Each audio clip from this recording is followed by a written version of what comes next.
welcome to Getting Color right here on the BigVitoBrand.com. I am Virtue, and of course, that over there is Big Vito LaGrasso. Man, what's going on? I know you had a busy weekend getting back into the squared circle. So let's just start. If you have anything to say, you want to cover that, indulge us here, man. I went back to the squared circle after a year of secret training. As everybody knows, I always flex, but this is legit stuff right here, right? So I'm just getting back from the airport. I just walked in about 25 minutes ago. See, my wife came to podcast Getting Color with my man Virtue. What a great weekend of wrestling. Guys, I want to thank all the fans and the people who have been behind me for years and years. And I have to tell you, what a great way to go back as Skull Von Crush the first night, and everybody was like, all right. I did my match and I told them I haven't wrestled in 7 years. They said, you haven't missed a beat. That's because I trained for a year in the gym. This next night I broke out the dress. The people went berserk. It was a great thing. People clapping, dancing, doing my thing. Another great night of wrestling. I'm starting to get bookings. People are indulging. They want me back in the squared circle. It is nice to be back. And the reason I left is because my wife, Noelle, got sick. So what do? You take care of your wife. You make sure everything's good. She's able to stay at home. I'm able to go back to wrestling with a clear head, clear mind, not worry. And then you look at the finished product, tan, looking good, looking trim, looking like I did 20 years ago, if not better. And what a great time. Thank you for all the support. Thank you for everybody out there. Thank you to the Big Vito brand peeps, especially the guys I work with, who've known about this secret deal. And I appreciate everybody and I appreciate everything. Thank you very much. Did you have a match Friday night and a match Saturday night? Is that what you did? Yes. Match was against this guy named Oprah who did a dress gimmick. And I was Skull Von Crush, and it was a good match. I won on a super kick, flush across his jaw.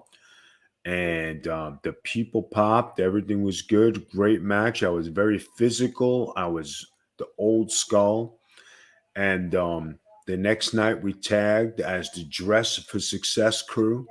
See, that makes so much sense that you did it that way, back-to-back nights. That makes that, dude. The people ate it up so much, and the fun that the people had was phenomenal. And us dancing, me coming out to the wobble, him doing his thing, us doing our thing, tagging for the first time. It was a great experience. Everything was good.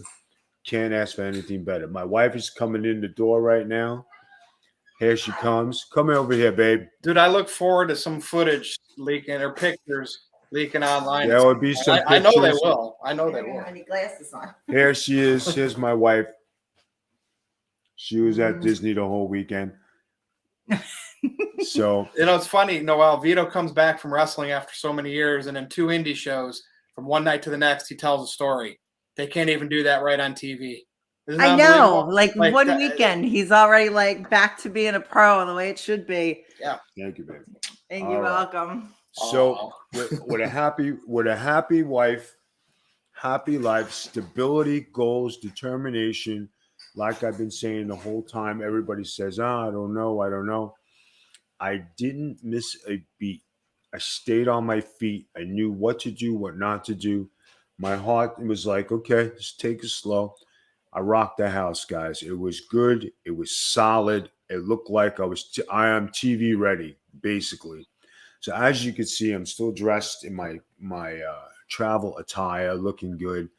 And, for the first time in my life, it was a tag team match. And I was the smallest guy in the ring. And I looked around. And I said, this didn't used to happen to the old Vito. What the hell is going on? But when you got to fit into a size 10 or 12 dress or 13, You got to look slim. You got to look the part. You can't be embarrassing. You know what I'm saying? So, but thank you to everybody out there. People have been hitting me up. If you want to book me, guys, I am accepting bookings. I'm taking things. I'm taking wrestling matches again. Guys, go to Big Vito at bigvito.com. Hit me up, the Big Vito brand. Hit up Virtue. Hit up Jargo. Hit up Aaron Riff. If you need to connect, get these guys to connect. And let's do something and bring it to your hometown. Virtue, what do you got for me this week? Kudos. All right, first thing I want to talk about now, I know you were busy doing that over the weekend, so I don't know on your travel time if you were able to catch anything from the debut of Hook and AEW. I did. I saw it last night. And look, right, I saw it. I saw some, legit critiques going on from pros like Disco Inferno on Twitter. I think he's Taz's son. He debuted on Rampage, and it was kind of like a squash match where he was in control against one of the Lucha guys. Del Sol. And, it's the first debut, and I don't think he really did much anywhere in the indies or anything until this is kind of his, hey, I'm a professional wrestler. Right. A lot of people automatically, hey, new flavor, putting him right at the top. And Vito, I don't mind somebody coming in, a new guy, a rookie, and getting buzz. But what happened to, like, paying your dues and respects? And maybe the fans just don't see it that way anymore because they're in the know. And when they see something, they're right. The AEW faithful, they're clamoring for a homegrown star that they can say is all of ours, all mine. WWE had nothing to do with this guy. What is your take on Hook? All right. My take on Hook is Taz helped break me in the business. He broke his son in the business. We come from Johnny Rodz' school. I know for a fact he was taught the right way. He was brought up the right way in the wrestling business. So the old way to pay your dues is kind of like passe because it's not like the old days. But being that he's Taz's son, I would say 10 out of 10, he knows respect. He knows what to do, what not to do. Taz is doing a commentary, knew what to call on his matches. I watched the match. He looked very good. So as far as being an AEW homegrown, remember, people, he's second generation. So he does have some genes in there. And with the tutelage that Taz does, and I know Taz personally, I know he was taught the right way. I knew he was, repetition and everything. I watched the whole match. I thought it was A+. Congratulations to the Taz family and Hook. I wish you nothing but success in your career. Does he remind you of anybody past or present? No. Or just you think this is a unique kid?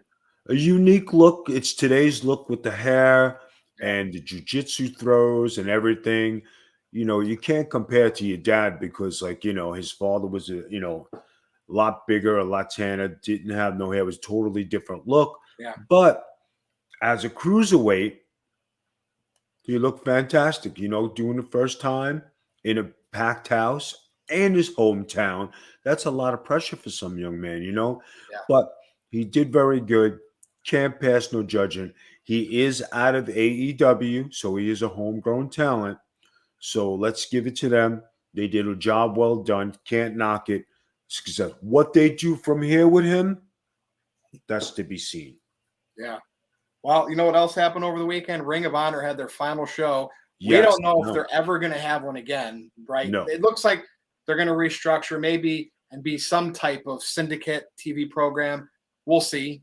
But what I wanted to point out is AEW sent Jay Lethal back over there because I think their champion had COVID and couldn't perform. So they had to scramble.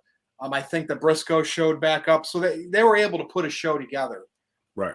Strowman or Adam Scherr was there. Adam Scherr's been doing a couple little indie things here and there.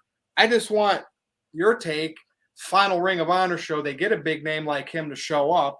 Not sure exactly what he did. What does it mean? Like, is he going to get – we talked Impact, right? Could he be NWA? That kind of maybe seems a fit for him. Anything from the Ring of Honor final show and formerly Braun Strowman's appearance? It made no sense for Braun Strowman to show up on the final show of Ring of Honor. It made total no sense. No sense at all. Now, you're closing the company, you're ending the company, you're the last of the what they're going to remember of a closing company. You never want to have that stigma. So you say, okay, what can I do with this? You're going to do nothing with it. EC3 and all this redemption and all this stuff. What have you done outside of that? You've done nothing. You've sat there. Braun Strowman, you look fabulous. You've done nothing. You go on a show that's going to close. Jay Lethal put over the guy who's now the Ring of Honor champion. Yeah, Jonathan Gresham, I believe. Okay, but it's an ending to a company with a new champion, but it's a dead company. So it means what? I mean, nothing. I mean, other than he got his face back on TV, pay-per-view, whatever it was, and maybe whatever it was, get some work in NWA or finally shows up in Impact. To me, so that was the thing, and that's how I took it. And then you look at it and you say, okay, what are they going to do with this? They got footage. It's in the library. They put it to pass. Now we got to see how they're going to restructure. Yep. So that's about it. Go ahead. We'll see. All right. Well, any thoughts on Jericho's touring with Fozzy? And he's over in England right now, and he was in the hospital. I don't think for more than a day. I saw that. Don't think it was serious, but I'm just trying to figure this one out. He was released, but told by his doctors that he shouldn't sing. Any other than get well. Any thoughts on what's going on there? Could be dehydration, could be the travel, could be change of scenery, it could be nothing. They put him in a hospital. Sometimes they just put you in there for observations. Who knew if he had chest pains, who knew if he didn't feel good, whatever. I would not think of anything. I know they canceled the show or 2 shows to see if he's going to recover, but let's give the benefit of the doubt. Just a wellness check for Chris Jericho. Hope you get well soon. Nothing big. So let's move on to that. Get well soon, Jericho. Get well soon. Now, here we go, Vito.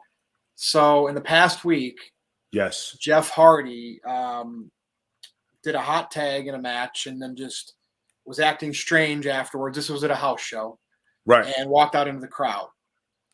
Within a few days, we learned that he was released by WWE. So what we know is allegedly they offered him, how they do, hey, go to rehab.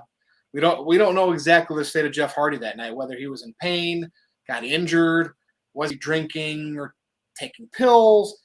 But WWE seemed like may offered him to go to rehab and he declined, and they've since released him. There's a lot of angles here because Jeff has his history. So we gotta assume that, number one, get right.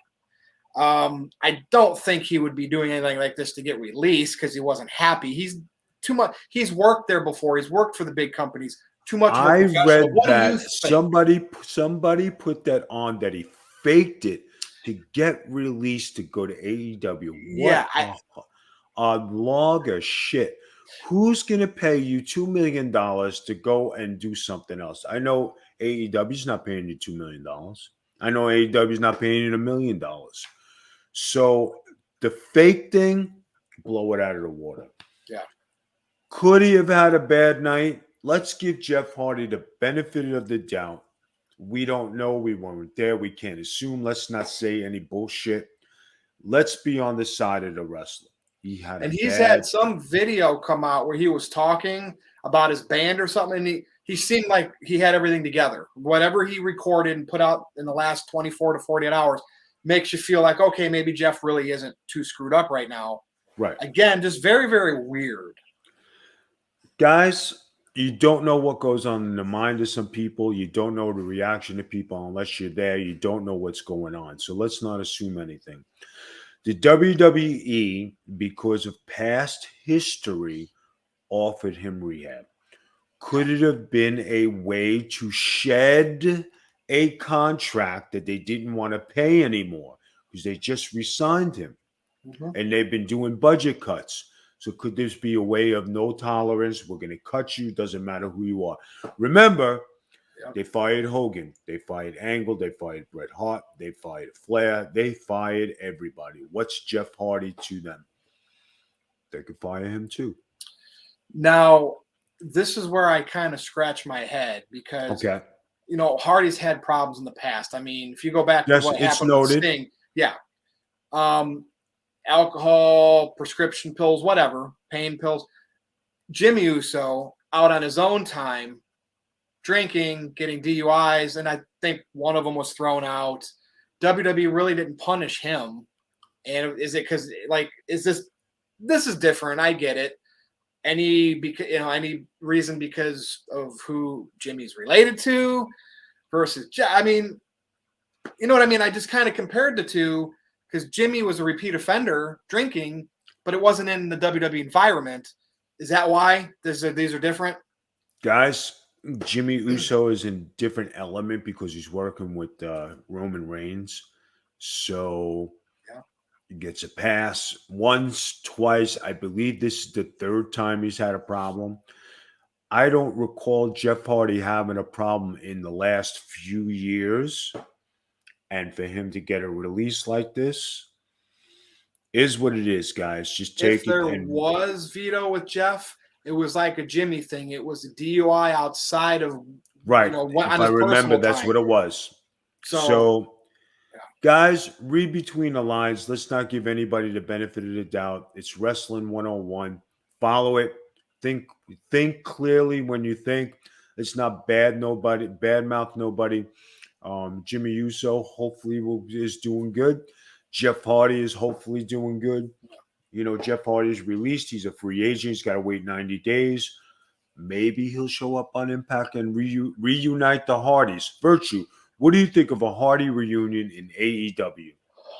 Yeah, why not? I mean, they had that run in WWE when they came back and they won the titles and kind of derailed Enzo and Cass, but then they split them up and we all know kind of what happened there. They didn't really treat either one of them right. Matt ends up in AEW.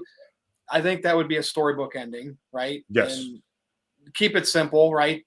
There's a lot of tag teams in AEW. They don't have to be for the championship. You can have just a very good feud and storybook ending. I get Why it. not?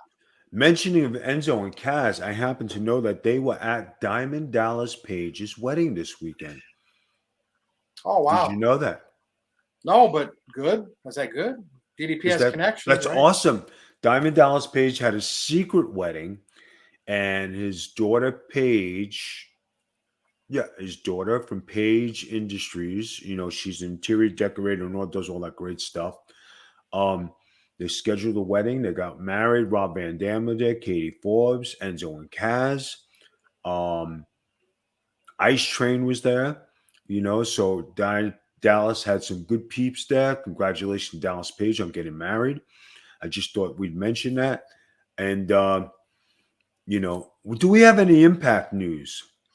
I didn't have any written down. I haven't really been keeping up with Impact. Nothing recently that I know of big, because Aaron posts even if it's Impact, he posts any. I caught. What did you get? This will be what's on Big Vito's Mind segment right here. Perfect timing. I get that I saw a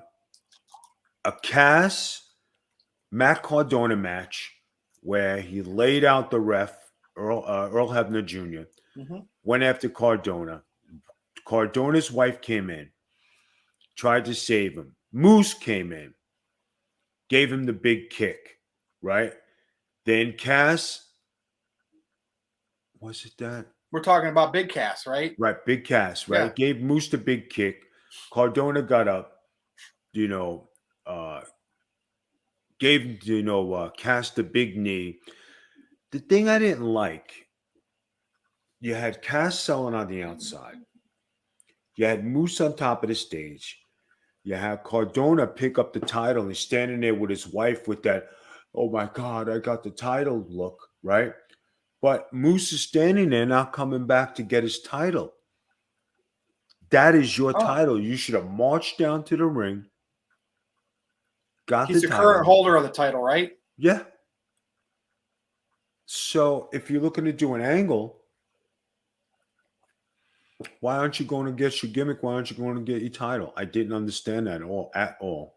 It's the little things, man. Sometimes they just miss them when they don't have the right people paying attention or aiding them, agents or whatever. And I know Impact's on a low budget. That's all I can think of. Is they missed it. It's an oversight. I actually spoke to somebody this weekend Mm-hmm. who told me about the structure of contracts. Wasn't very lucrative. What, for Impact? Was not very lucrative. I'm not going to mention names. I'm not going to mention, but I'd say less than $500 a week. Holding on by a thread, and the workers are just there because they want to be exposed at least the internet or Twitch or wherever, whatever channel Impact airs these days. It's something. Something is better than nothing. Yeah, that's true. I mean, because there's indie shows out there in front of 50 people that don't record anything, so anything's better than nothing. Right. Ready for the main event? Go ahead. So we know day one is going to be Brock versus Roman, right? You're calling Brock to win the Universal title. Right. Roman was not on SmackDown this week. I think it was planned vacation, so they had Brock on the show, carrying, to have a bit star because Roman was off. Brock's doing funny stuff, man. I mean, overalls. We know Brock's a country boy, right? Right. Farm boy. Coming out in overalls. He has the old flip phone, right? So they're making Brock kind of a likable, funny baby face, but yet gets serious enough when it comes to the wrestling and the fighting. I like this, right? We had Brock and Heyman for so long. Right. Now, Vito, is this Brock that we're getting right now, the illusion, the smoke and mirrors to get people excited? Hey, we got a different Brock because we, country boy.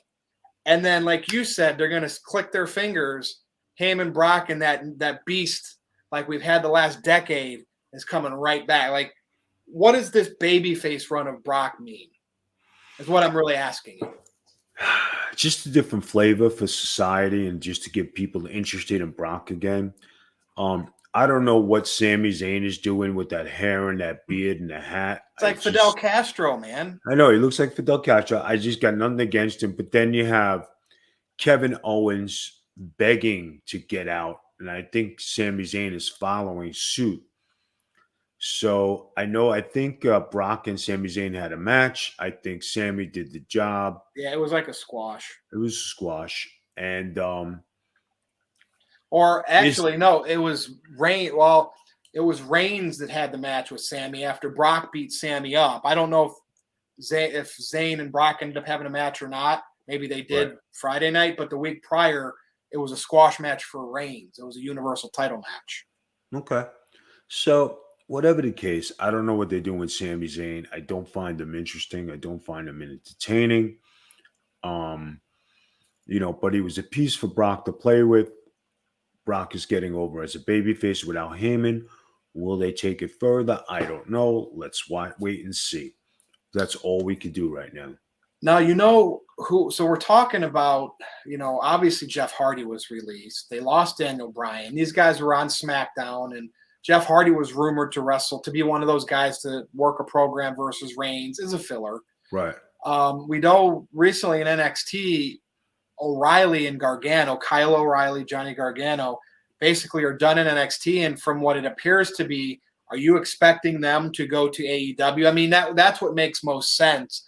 I'm just wondering, why do they all have to do that? Why can't anybody say, hey, what do you got for me on the main roster? What can I do? Couldn't Gargano have filled that Daniel Bryan role? Same side. He could have, but the WWE's changed. The WWE's changing philosophies on size of guys. If you notice, they're bringing in big guys. They don't want small guys. Johnny Gargano, from what I understand, was there 6 years. A long time, all NXT. I mean, he came up. Remember when the NXT did a few things on the main roster? He did that, but that was about it. But he's been there for 6 years. So 6 years you haven't made the main roster. It's time to move on. So you fully expect him then in AEW, right in the heart of all or of Impact, that? one or the other. Yeah. I don't think if he goes to Impact, he's going to get squashed in the middle with all and just thrown in. I think his best shot is to go to Impact right now. And it makes sense for Kyle O'Reilly to go to AEW because Bobby Fish was, is there, and Adam Cole. And remember the Undisputed Era. Not that they would be that, but that's just AEW likes factions, likes tag teams. That's probably what will happen with him. How many guys can you have in one company? I know. I mean, WWE did it. Now look what's happening. They're letting a lot go. They're letting it all go because it all doesn't mean nothing. Because if they didn't make money for WWE, how can you make money for the AEW? That's true. Now, some people say Gargano was there. Now, granted, NXT kind of slipped during the pandemic, but remember when they were doing the takeovers WrestleMania weekend and they were in the big arena the night before, not the stadium, but like the basketball arena. And NXT was doing like 15, 16, 17,000, and Gargano was one of those headliners. Or was that just by happenstance because it was WrestleMania weekend and the fans were already there? Like, are we saying Gargano? Because it was WrestleMania weekend. I don't think it was because of Johnny Gargano. Because if it was because of Johnny Gargano, he'd have an extended $1 million contract, and he doesn't. That's true. Same thing with Adam Cole. Do you see Adam Cole with the WWE? And he was there. He was part of that run too with Gargano and like with Ciampa. Out with the old, in with the new. Ciampa, I believe, is next. He's been there forever. Yeah. And he don't want to go to the main roster, but what is he going to do? Yep, it's a world of the Braun Breakers, the Gable Stevensons, and we're going to have to see if WWE can find the next WrestleMania main eventer that's at least something believable and something like legit, not something forced. We'll have to see. You are absolutely right. I don't know, but that's all I got this week. Anything you'd like to close out with? Just thank you very much for all your support, guys. Book Big Vito. He's back in the ring. He's back wrestling. Skull Von Crush, The Dress, Big Vito. Get it all. The three faces of Big Vito. Book it. Email me at bigvito@bigvito.com. Guys, be more than happy to come to your town. We can all work with your budget. We can all do great things. Virtue, take it away. He goes from Florida to Ohio on Friday, does an indie show, does another show the night before, flies back Sunday to do Getting Color. That's Big Vito's dedication. Make sure you follow him on Twitter at the Big Vito Brand. Follow me at NoDQ_Virtue. But that is it for this week. Getting Color right here on the Big Vito Brand. Also check out patreon.com/Big V Mafia. We will see you again next time. Thank you. Good evening, morning, night, whatever. Thanks, man. Peace. And cut.